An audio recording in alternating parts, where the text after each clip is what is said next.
Let's take a look today at an area that you hear mentioned a lot on LinkedIn and other social media, and that's whether or not Agile coaches are useful. Do you need them? Is it a real thing? Does it work?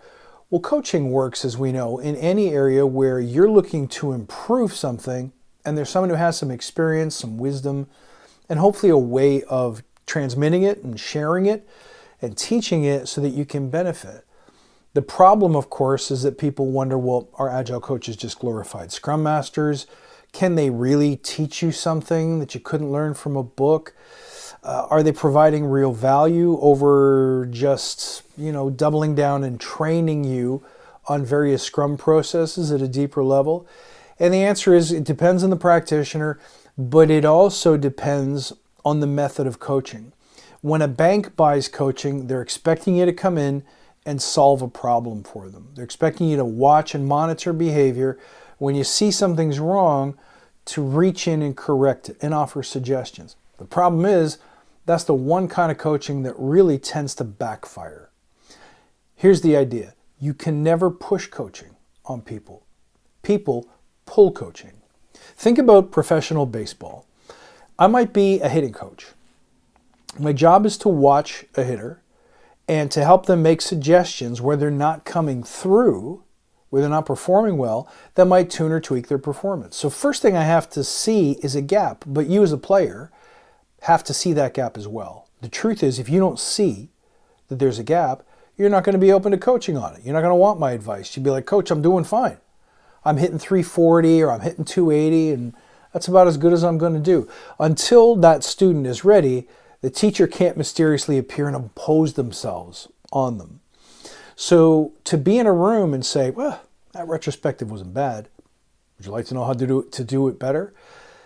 A better question would be, that retrospective was great. Is there anything that you would like to improve about the retrospective? Did it go the way you wanted? Could it have gone better? Was there something you're hoping to get out of the retrospective that you didn't get? We can coach individuals and teams based on their expectations and the delta between their expectations and reality. That opens a door for them to say, yeah, I want to get better at this. Yeah, I want to get 345 instead of a 280. But until that condition exists, all the coaching in the world is going to feel imposed.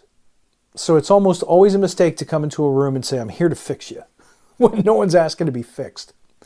But what you can do is be awesome in their presence. Unlike a baseball hitting coach, if you have experience moving the needle on performance, if you have experience and intuition in how to, let's say, eliminate waste in a system or process, if you have experience bringing people together, resolving conflict and getting people to row in the same direction, it's likely that people will look at you and say, you're really good at what you do.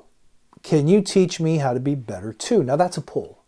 At that moment, when you have someone who's like, I want what you have, or I'm struggling so much to just get at a baseline level, just to keep my head above water, that I need help. Would you help me? Those are all examples of pulls for coaching. So it requires first that a team knows that there's a gap, knows what it is, or at least has an idea of what it is, and is open to suggestion on how to improve it. But one of the easiest ways to do that is for you to be excellent in their presence. So to be a great coach, I think the first thing that you need to do is know your strength. What is it you've spent a career developing and getting good at? Hopefully that will be things like managing people or coaching people, improving performance, delivering on time, creating better communications, all of the things that an Agile team needs. Your experience could very well be a depth of knowledge in Scrum itself, where you have ready answers for every problem. That's a kind of coaching as well, a kind of pull coaching. And it's a way of being excellent in their presence. But until you learn how to create that pull moment, all of your offerings for coaching are going to be rejected. Now you might say, okay, let's imagine that I'm excellent in my team's presence and 3 out of 10 people are like, I want what you're selling. I want to get better at what you're proposing. I want to be like you, or I want to perform, I want to learn. I'm ready. I need the help. Well, great. But what about the 7 people who don't want to be coached right now? Well, that's the thing. You can't force people into better performance. You can inspire better performance. You can ask people, is this working for you? Are you happy with the results that you're getting? Do you love coming to work every day? Is this what you want to do with your time? Does this make you happy and fulfill you? And if the answer is no, then that opens the door for a pull. But aside from that, you can't really say, you, Johnson, you're not showing up properly in the retrospectives, you're always late, and I'm going to fix you. That isn't what we tend to describe as coaching. And it won't stick. It won't work. People will generally resent it because you've gone and made them wrong. You've made them feel like they're doing something that they shouldn't be doing and that they're doing it badly. Now, this is important because everything works the same way. Opportunities work the same way. If you are looking for a job and you start pushing, applying for jobs that really aren't for you because, hey, they're the ones being advertised today, going into interviews and saying, yeah, I'm a fit, to the point where you have to make up experiences or competencies or even a passion that you don't really own, everyone's going to know. And generally, you won't get the opportunity. You might fool them into it, but you won't be able to fool them forever. And most importantly, guess who else you're not going to be able to fool? So in all cases, I want you to consider that pushing is inferior to pulling. Pulling requires being magnetic. If you're awesome at what you do, the right people will say, hey, I watched you do that thing the other day, and I know someone who's looking for a coach or a scrum master or a project manager or whatever they might be looking for. You interested? You looking? So you can't just be awesome at what you do. There's a small piece that's also required. You got to circulate. You got to let people know who you are and what you do. When you're awesome in someone's presence, you can't just do it once. You got to do it over and over again. You got to do it everywhere.